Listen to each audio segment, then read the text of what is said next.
नमस्कार मु सौंदर्य स्वागत करुच्ची विविध भारत विविध खबर को।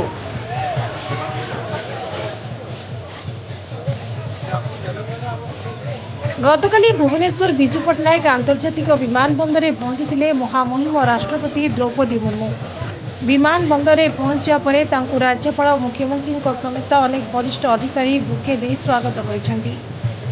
आज ब्रह्मपुर रेल स्टेशन में महामहिम राष्ट्रपति स्वागत। महामहिम राष्ट्रपति द्रौपदी मुर्मू आज स्पेशल ट्रेन जोगे ब्रह्मपुर रेल स्टेशन में पहुंचती। स्टेशन परिसर में मान्यवर राज्यपाल मुख्यमंत्री मोहन चरण माझी और वरिष्ठ अधिकारी माने पुष्पगुच्छ दे भव्य स्वागत संबर्धना जणाइछन्ति।